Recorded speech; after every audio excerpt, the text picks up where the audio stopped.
हाय everyone, welcome back. So आज हम बात करने वाले एक बड़े इंपॉर्टेंट टॉपिक पे जो है इन्वेस्टमेंट डिक्लेरेशन। अप्रैल का महीना चल रहा है और ज्यादातर कंपनीज अपनी एम्प्लॉयज से एक्सपेक्ट करती हैं कि वो अपनी इन्वेस्टमेंट डिक्लेरेशन करें इस महीने में, और यूजुअली इसकी डेडलाइन महीने के अंत तक का होता है। बड़े सारे अहम मुद्दे हैं जिसका हमें ध्यान रखना चाहिए इन्वेस्टमेंट डिक्लेरेशन करते वक्त, और इन्हीं चीजों पे आज हम बात करेंगे। सो चलिए शुरू करते हैं।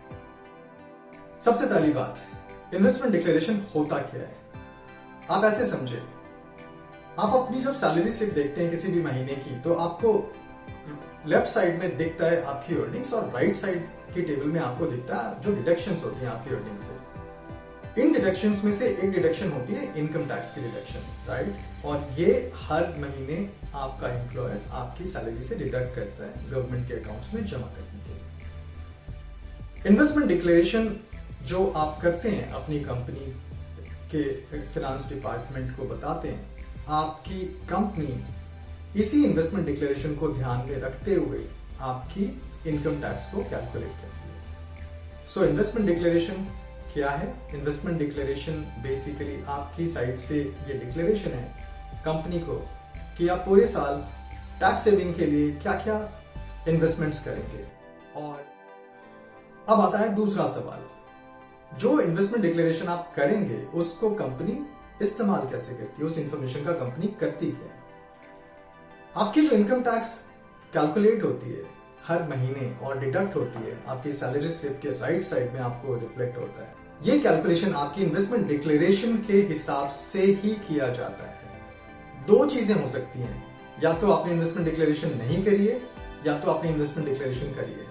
दोनों ही केसेस में अगर आपने इन्वेस्टमेंट डिक्लेरेशन नहीं करी है तो आपकी टैक्स सेविंग इन्वेस्टमेंट्स को जीरो माना जाएगा, उसके हिसाब से आपकी इनकम टैक्स कैलकुलेट होगी। और अगर आपने इन्वेस्टमेंट डिक्लेरेशन करी है तो जितनी भी अमाउंट की आपने इन्वेस्टमेंट डिक्लेरेशन करी है, subject to the maximum of जो भी कैपिंग है हमारी अलग अलग सेक्शंस की, उस हिसाब से इनकम टैक्स कैलकुलेट होगा आपकी सैलरी पे। और आपकी इन्वेस्टमेंट डिक्लेरेशन प्राइमरली इसी पर्पस के लिए यूज होती है। तीसरा सवाल, shall we do investment declaration और नॉट। अगर आप मेरी माने तो it is a strong recommendation, you should always do this.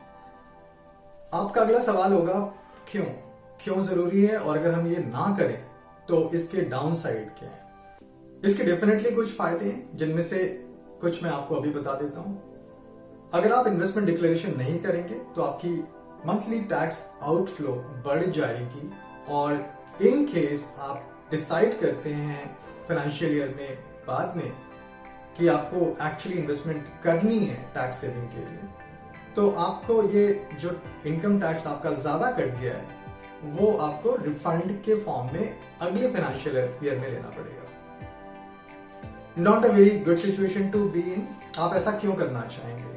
अगर आप इन्वेस्टमेंट कर ही रहे हैं तो आप इन्वेस्टमेंट डिक्लेरेशन करें, और उस डिक्लेरेशन के बाद आप अपनी इनकम टैक्स की अमाउंट को कम करें। अगर आप अगला सवाल, क्या मैंने इन्वेस्टमेंट डिक्लेरेशन की डेडलाइन मिस कर दी फिर भी मैं डिक्लेरेशन कर सकता हूं?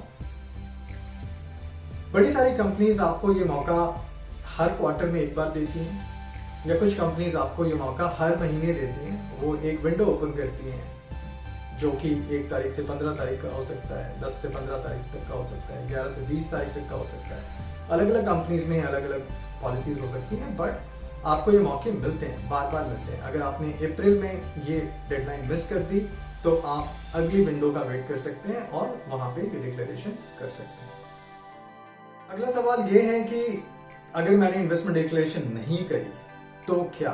इस सवाल का जवाब बड़ा ही सिंपल है। अगर आपने इन्वेस्टमेंट डिक्लेरेशन नहीं करी तो आपकी कंपनी ये मानेगी कि आप टैक्स सेविंग के लिए कुछ भी नहीं कर रहे या नहीं करना चाहते हैं, तो आपकी जो इनकम टैक्स है वो किसी बेसिस पे कैलकुलेट होगी, और आपकी जो इनकम टैक्स कंपोनेंट है आपकी सैलरी स्लिप में हर महीने वो कंपोनेंट बढ़ जाएगा, आपकी टैक्स आउटगो बढ़ जाएगी और आपकी टेक होम इनकम वो कम हो जाएगी। एक और चीज जिसका आपको ध्यान रखना है इस पूरे प्रोसेस में वो ये कि इन्वेस्टमेंट डिक्लेरेशन सिर्फ एक डिक्लेरेशन है। अभी आपने कोई इन्वेस्टमेंट नहीं करनी है, ये इन्वेस्टमेंट्स आप पूरे साल इनफैक्ट अप्रैल से लेके दिसंबर के महीने तक कभी भी कर सकते हैं। मैं दिसंबर इसलिए कह रहा हूँ, मार्च नहीं कह रहा, नेक्स्ट ईयर, क्योंकि आपको अपनी कंपनी में ये सारे इन्वेस्टमेंट्स की प्रूफ सबमिट करनी पड़ती है और यूजुअली आपकी कंपनी आपसे ये प्रूफ्स जनवरी के महीने में मांगते हैं। तो इफेक्टिवली आपके पास 9 महीने का वक्त होता है जिसमें आपने सारी इन्वेस्टमेंट्स करनी होती हैं और जनवरी में आपको इन डिक्लेरेशंस का एक्चुअल प्रूफ देना पड़ता है कि आपने इन्वेस्टमेंट्स करी है कि नहीं करी है। आई होप आपको ये वीडियो पसंद आई होगी। अगर हाँ तो प्लीज सब्सक्राइब करें चैनल को और वेट करें हमारे नेक्स्ट अपडेट्स का। अगले वीडियो में हम बात करेंगे एक और इम्पॉर्टेंट टॉपिक की, क्या हमें ओल्ड टैक्स रिजीम सेलेक्ट करनी चाहिए या न्यू टैक्स रिजीम। तब तक के लिए बाय बाय।